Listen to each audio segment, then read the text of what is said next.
Okay, so this is like take number 3. So I'm probably just gonna leave this in the cut. Zero fucks given. So hey, beautiful people, what's going on? The quick and dirty version. I won't be here for the next couple weeks, but rest assured, the show will go on, and Nick will have a few other co-hosts, have someone else fill me in. I won't have any gossip that oh my god, the hosts are hating each other. That's why Mike left. No, I'm shutting that shit down right now. There's none of that. It's a family matter, and I'm going back home for a couple weeks. So, yeah, well, that's about it. Yeah, man. We're sure gonna miss you, and that's a good thing too. It's a good thing we're recording this in case people are listening. And you're like, what happened to Mike? They had to blow out.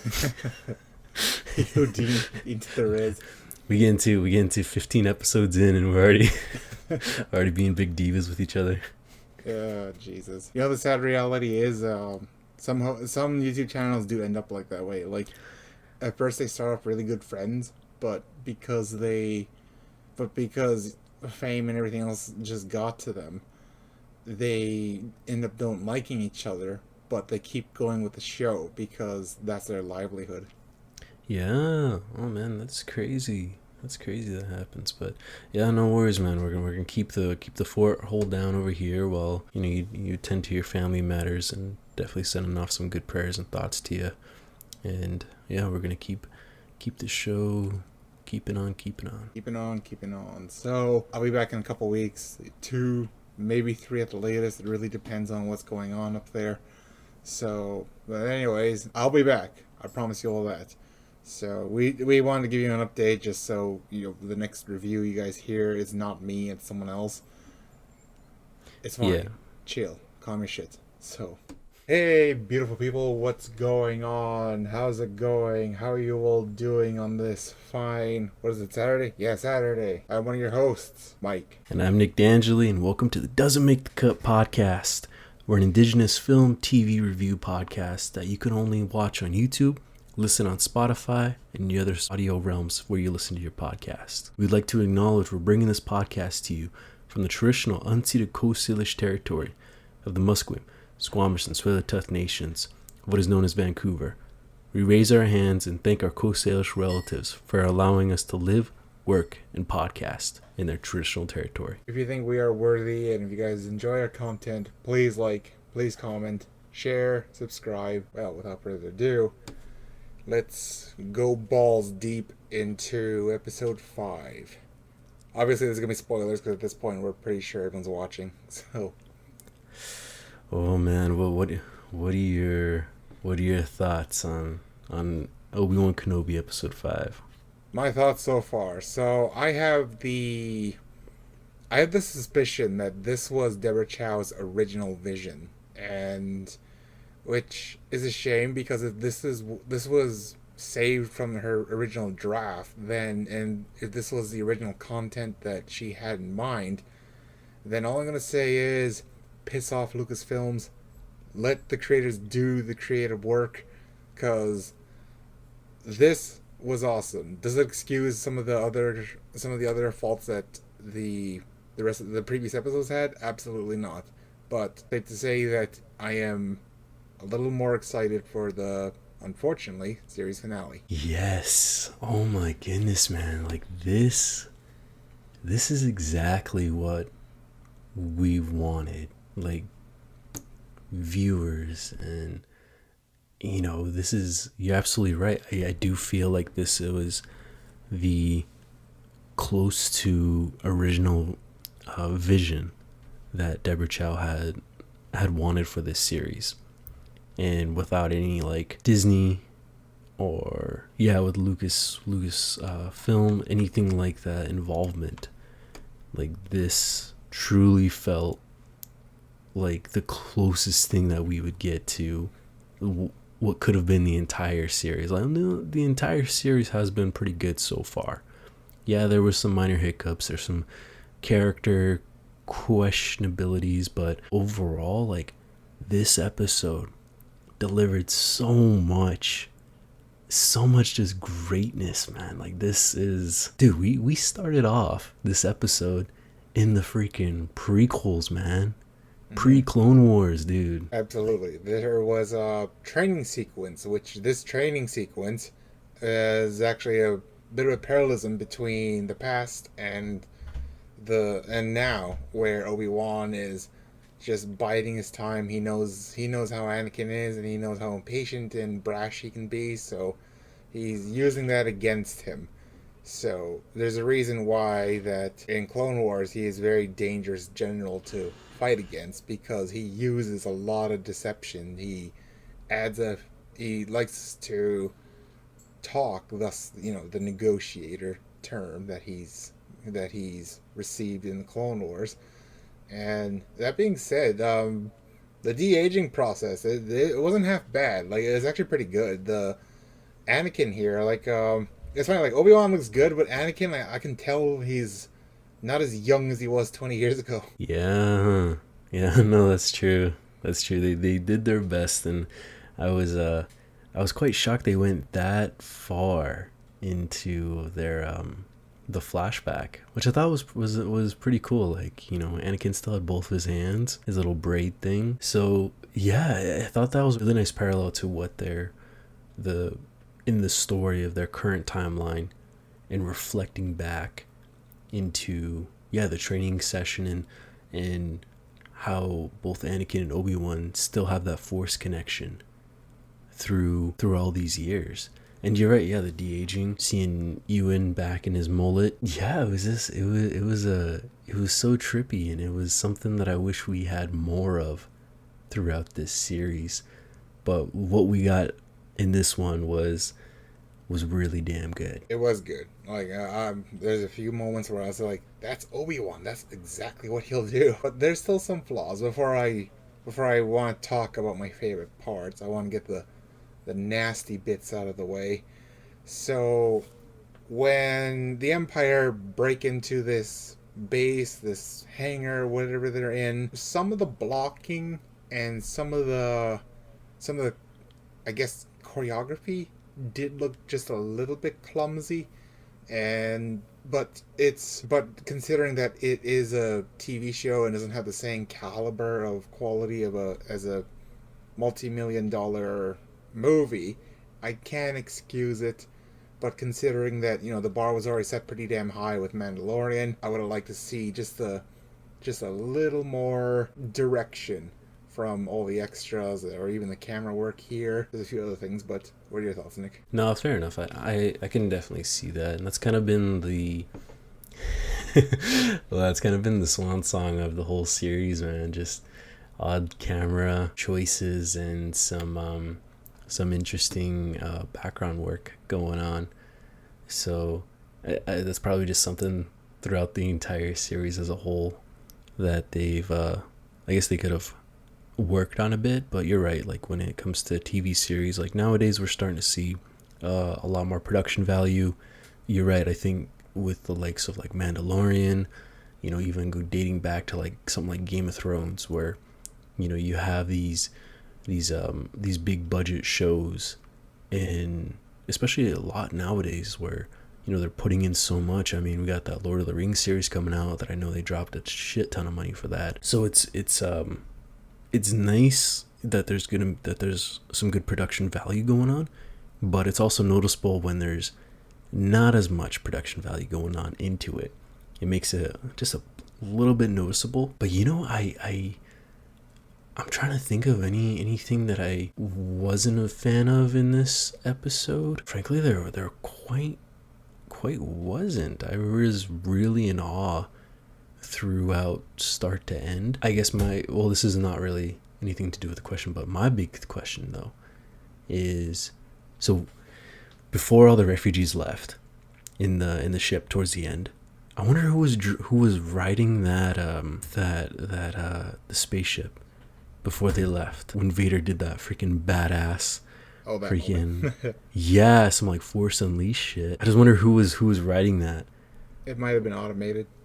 Maybe, yeah. Yeah. But it was, could have been two big factions fighting in creative differences, It's just too many cooks in the kitchen right now. I have a feeling like Deborah Chow's vision is going to come to. Well, the closest we get is these 2 episodes here. This one and the next one after, which, again, I'm actually excited, but at the same time, I'm also going to be just a little bit nervous, considering that one of my other fears is, again, anyone who's listening, I want to set the record straight. One of my biggest fears of the next episode is Reva once again will have just too much screen time, and she's just going to be the big antagonist, which I will get to later on after I'm done all the negatives and such. Which I agree with you. There's very few in this episode. Like this is probably the most Star Wars feel that we've gotten. This is probably the most Obi-Wan we've seen him, minus the really snarky, witty, silver-tongued devil that he is. You know, there's, now that we're talking about this, there is one thing that I just, more storyline stuff that I thought of was, so you know when they were trying to open up the roof of the hideout they were in. Yeah. They had a 10-year-old girl go and pretty much be the sole savior of them getting out. Mm-hmm. Which, you know, yeah, like you said, like it's Star Wars and it's all, you know, it's all fantasy and stuff like that. But I don't know, you have like tons of droids in there and maybe people who are a lot more qualified. I was just wondering, like, thinking like what was in there. Maybe I'm just reading too much into it, but like, what do you think their mindset was of just being like, she said I can do it, and then they're like, okay, yeah, go ahead. Like, you know, like everyone's lives are on the line there, and it's up to a 10-year-old girl. Yeah, so I'm just like, this storyline was, I'm just thinking like, of course, like, yeah, this is like Princess Leia, but I don't know, like, I guess I would, like, that was just in my mind, like the back of my mind when she was like just trying to get in there and everyone's like, okay, like what's going on, like hurry up. But I'm like, but you're leaving so many lives on the line for this little girl. No, that I didn't. Yeah, I'm going to probably chalk it up to, like, at this point where the rebels are in their adolescence and they're probably ghetto as fuck. They probably didn't have access to any maintenance droids or any other droids or anything like that. The way the hangar here does look like, the whole base, it looks really old and worn down. So I'll be playing devil's advocate there and say that they probably didn't have access to any of it. But I agree with you that I'd probably be nervous as fuck. Like if I was like one of the bystanders there, like, what is there? You know, anyone just as small as her, but just a little more capable. So. Yeah. Is there a Yoda here? He's probably small. Yeah. We got a little Yoda around here. But yeah. I mean, you know, besides that, I mean, I really, really enjoyed this episode, man. There were some damn good things, and yeah, I mean, what was some like your best takeaways that you've got from this? Like, what are your big highlights of this episode? Okay, so I want to save the highlight for last, seeing that I'm pretty sure everyone knows what the highlight is, but building up to it. So seeing another glimpse of the Clone Wars, something that we have not seen in 20 years. Hard to believe the Attack of the Clones is 20 years old this year, so fuck off time. Oh my goodness. Has it really been that long? Yeah. I was 11. Dude, I was... Okay, wait. Clone Wars, Attack of the Clones came out in 2002, right? Yeah. 2002. Damn, dude, I was 4 years old. Jesus. Jeez, that's crazy. Yeah, and well, considering, even, you know, like, he's aged pretty well. Hayden, you know, he looks pretty good for a guy in his 40s, and yeah, so, anyway. And he's from Vancouver. Sorry? Oh, that's right, yeah, he's got a farm in Chilliwack. Yeah, dude, yeah, Hayden Christensen, yeah, he's Every a local. Every time I pass by there, I'm always wondering, like, am I going to see Anakin around here? Is he going to, like, when he's cutting off crops, is he imagining that they are younglings' heads? Is that what's going on? Oh, man. Oh. For you, what was some of your favorite highlights? Ooh, man, this one. I mean, we did get some things that we did predict, like Riva being a youngling. That was damn. I think I gotta really check out our predictions video again, because one of us did say that it could be. I think it was you. Riva being like she's just cloaking, and then there's like a bigger thing that she's gonna be implementing in this story. We do see that in here where it's like she wants to get her revenge on Darth Vader, which I thought was pretty damn crazy. And they had her and Vader had like an intense fight scene where Vader didn't even take out his lightsaber. That was the craziest part. And Sorry, go ahead. oh no, go ahead. I was gonna say, speaking of Reva, I do want to bounce off of that.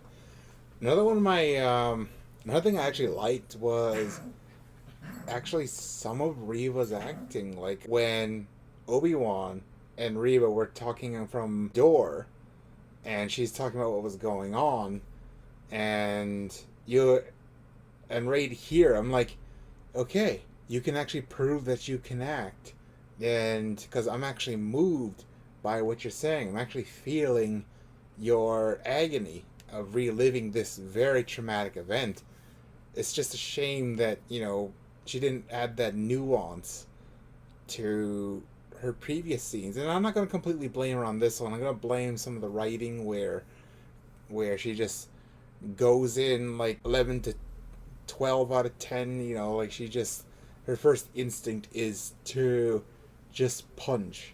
When the bad guys that I know in Star Wars, they're very calm and collected, and they are always planning their next moves. Right. And maybe that's something that they were wanting to switch up a little bit, really thinking about this, because you're right, like a lot of the Star Wars villains, they are in that mindset of being calm and collected and really strategic on their actions. Now, Reva has been strategic, but her take has been mostly fight now and think later. Which, I mean, looking around there are some villains that were like that, like General Grievous, Asajj Ventress. Like, they had their moments when they're really strategic, but a lot of times they let their anger really give the best to them, and that was their biggest downfall. We saw that with Reva in this episode. She was just filled with so much anger and frustration that was her biggest downfall into what we saw. Yeah, you're right. Like, whatever it was about this episode was just 10 times better than what we got in our last episode. Now, considering like, a lot of stuff with film, movies, TV, they're all subjective. But I'd say a majority of people were kind of not the biggest fans of the last episode we had. Yeah. Not on our channel, but on the, but in the Kenobi series. I was gonna say, well, we got you 10 dislikes or what? So, no. But it's so whatever was the hiccup, they've got it, because they started off the series really strong. At least in my mind, they started off fairly strong. But yeah, right now, with the stuff with Reva, like, that was like everything she was delivering. Really felt it when she was talking about her past. Really felt it. Even just her reaction to when Vader stabbed her, you really felt it. And the big thing that came out of this, I mean, I don't know, Matt, should we talk it up right now? Okay, there's one more thing I did want to add. So, like Pedro Pascal, I gotta give props to Hayden, because he can really emote anger and brooding when he's playing as Darth Vader. Because when I just see him standing there and you see him like just anticipating, I'm like, okay, some of these Imperial officers got some mad balls going toward him. Because if I see him just standing there brooding, like, I'm gonna walk this way instead. I don't want to go that way. So yeah, oh man.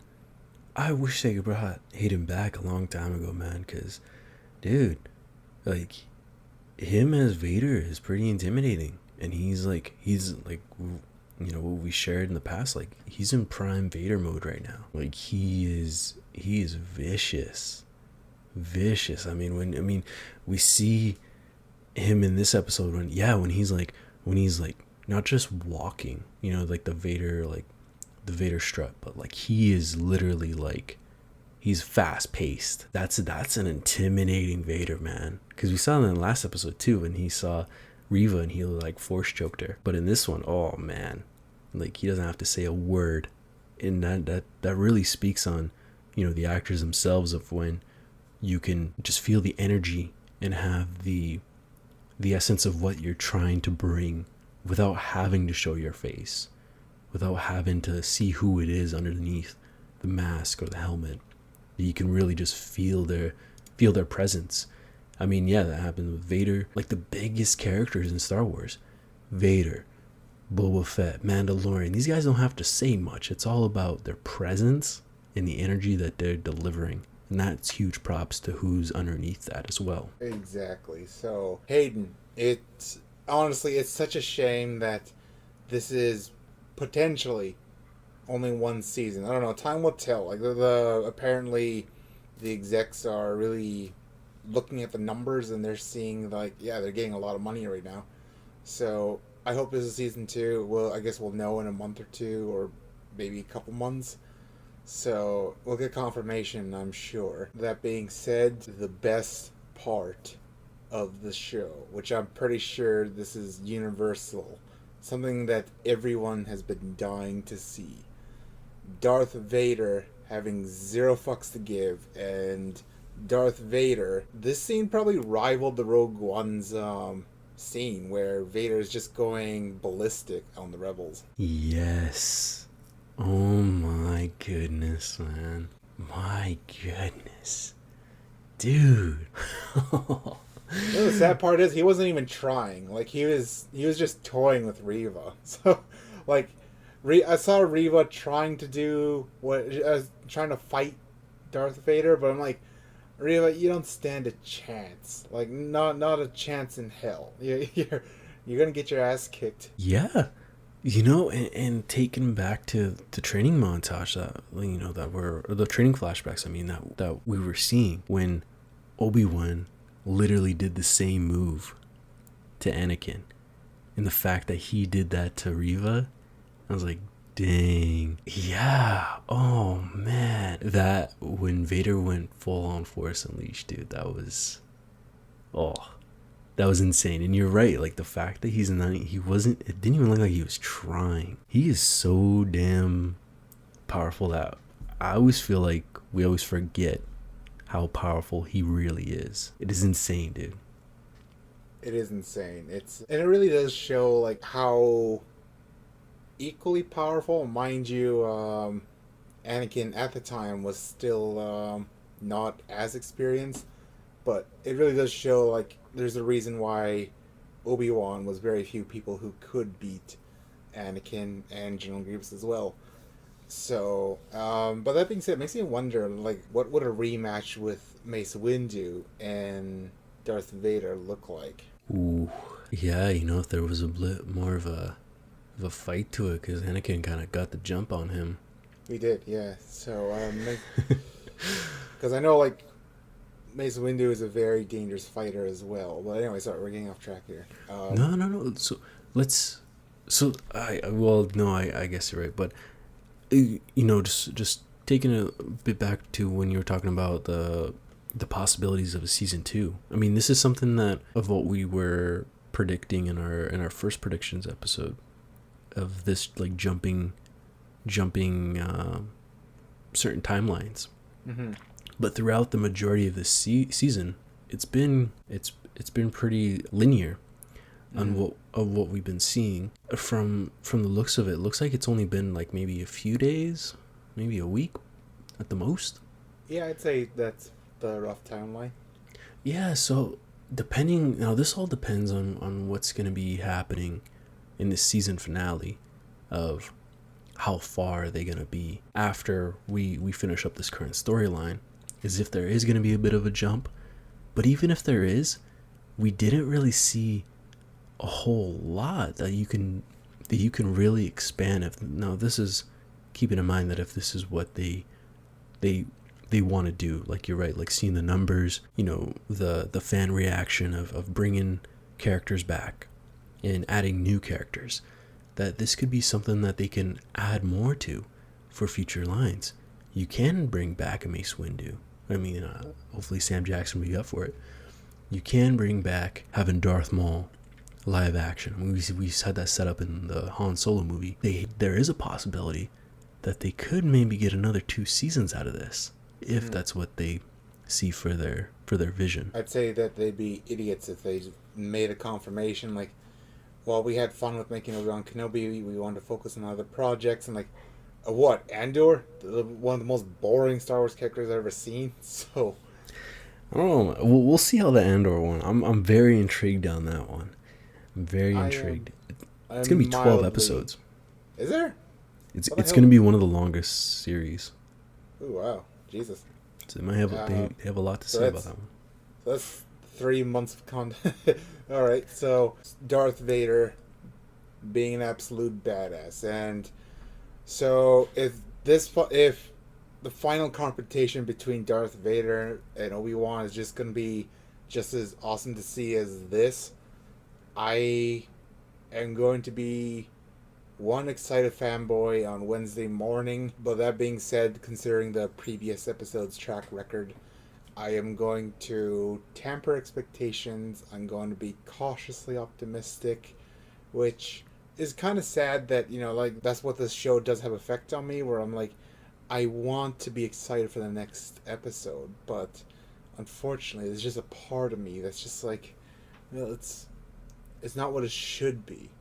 But considering that this is the episode where this is finally something I was waiting for, it's just a shame that it just took this long to finally give in that content. No, you're absolutely right, man. You're absolutely right. Like, there was a certain bar it didn't quite live up in most minds. What we've gotten has been good, but you're absolutely right. Like, this really did have the potential of being something really huge. Yeah, man, I'm looking forward to watching that season finale, man. It's gonna be some crazy stuff happening. Couple points on this episode. Do a wrap up. Tala, her and the droid. That's man, right. Their scene when they both were shot and ended up, having that grenade, like, man, just what I was like, sharing earlier about, it's all about, the presence and that droid. I was really feeling for them, man, when like he was like protecting her for those last few moments, and the droid hasn't said a word, but damn, that scene was just, I really felt it in that one, man. No, absolutely right. It's really sad that I felt more for that scene than the ending of Rogue One, where, like, oh. Yeah, like, sorry to bring back to Rogue One again, but I like Rogue One, I really do. Like, it was a fun movie, but just the characters are boring, and sometimes at the ending of that movie, someone else would show up, and I had to ask, who the hell are you? Oh, right. So, but anyways, you're right. It was a very touching scene, and you're right, the same deal with Hayden not... Get down. I hate that. Anyways, hey, it's it's your dog's second appearance, I think, maybe third appearance. Dude, man, I know, fucking every time I'm doing, I don't know if you hear it on your side, but every time when I'm editing, I can hear her in the background, whether it's like her collar or her barking or whatnot. It's like sometimes I just feel like she knows I'm recording. She intentionally just tries to get in there. I should bring her on the show. That's funny. She has a lot to say. She's the unruly child of the household. Yep. Yeah, she that's exactly is. Right. She exactly is. She's gonna be turning 1 in July. Oh, wow. Look at that. Yeah, her and Spirit, they share the same birthday. Spirit's going to be 2, and Siete's going to be 1. Crazy. The terrible twos. Yeah, it's been pretty crazy, man. It's been crazy there. They're getting up there. So, whoever was the actor of the robot, props to you. Because, you know, like, I can actually feel like there is a soul in there. Just, despite, you know, everyone saying that it's a droid. It's not, there's nothing in there. Like, well, I don't know, like, C-3PO always feared for his life. He's always moaning and bitching about something. And, you know, there's K2 in Rogue One where he's just really sassy and likes to piss everyone off. So I'd say, yeah, they do have a soul. And which in this case, where this robot, I forget his fucking name, wanted to protect Tala. And I'm like, you're probably more decent than some human beings out there, and you're not even human. Yeah, and that's why, these droids, they have more of a thought in life than people really bring on in this franchise, which is really cool when they bring that up. One big thing too is the Grand Inquisitor. He lives. Grand Inquisitor. He lives. I knew it. I had a feeling he was still alive. Yeah. It's not like he pulled a Darth Maul, where Darth Maul survived by using the dark side, and his hatred kept him breathing, despite, you know, his literally cut in half. So I had a feeling he was alive. Yeah. You know, that's something that he brought up too a little bit. It was about revenge. And, you know, really looking at it, Reva, she's still alive. And that's what's keeping her alive. Is I think I was looking up on YouTube on some breakdowns of this episode. A lot of people are speculating that Vader stabbed her in the same place he did when she was a youngling. You know, because he knew she was the youngling from Coruscant. Yeah, what kept her alive was that revenge on getting back at Anakin, now Darth Vader. You know, I think the same could be said for the Grand Inquisitor. Like, could tell from the beginning he really didn't like Reva. And yeah, now that he's back, like, that was crazy. Yes, it's gonna be really interesting on what's gonna happen in this season finale, man.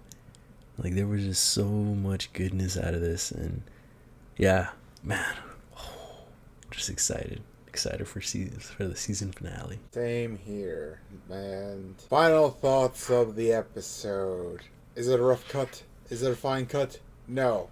It makes the cut rating. I absolutely loved it despite some of its flaws, and I agree with you. There's very few flaws in here. Does it excuse the rest of the show? No, unfortunately not. I just hope that, you know, that they will continue on that hype, the same quality that we've received in this episode.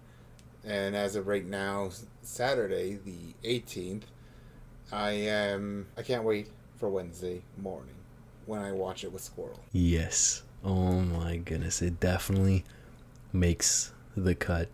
And yeah, it brings so much excitement, and now they have a good roll through of what's gonna come into the last episode of the season. Yeah, just really looking forward to it. One thing that I saw on Instagram is someone put a thing that each episode actually represents each part in the actual, like, in the Star Wars movies.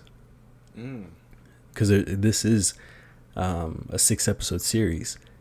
The first episode was on Tatooine, just like Phantom Menace, Attack of the Clones. There was some clones, and you saw more of, like, the underground areas in the world, like in the Star Wars universe. That's how it was in part 2. Part 3, we saw Vader and Obi-Wan fight. Someone got burned, being Obi-Wan this time. Part 4, saving a princess from a castle. That's how it was. This is part 5, Empire Strikes Back. Who struck back? Darth Vader. Oh man, so that means episode 6, Return of the Jedi, being Obi-Wan Kenobi. Oh my god. Yo. Return of the Jedi, episode 6. That's gonna be Obi-Wan Kenobi, man. He's gonna be fully returned as a Jedi. And thus I have a feeling Obi-Wan's going to beat Darth Vader once again, hence why in A New Hope Vader was very cautious because he knows how much of a dangerous threat Obi-Wan is. Oh man. Oh man. I makes me wonder, maybe Obi-Wan might chop off one of Vader's other hands. He's got a Again. reputation of doing that, so I won't be surprised. Like, he didn't do it intentionally, but he got a stormtrooper's, half get cut off. So Yeah, exactly. Oh man. the sad part is he's probably still alive. That stormtrooper's just like, oh god, the pain is incredible. Oh no. Oh man. Just sitting there yelling out Kenobi. Kenobi. But yeah, no, this episode, it makes the cut. It makes the cut. So, anyways, if you've survived this long, as of right now, plus 40 minutes, mind you, there's probably going to be some editing involved, give us a like, give us a comment, share, subscribe, all that jazz. We appreciate you, and we love you all.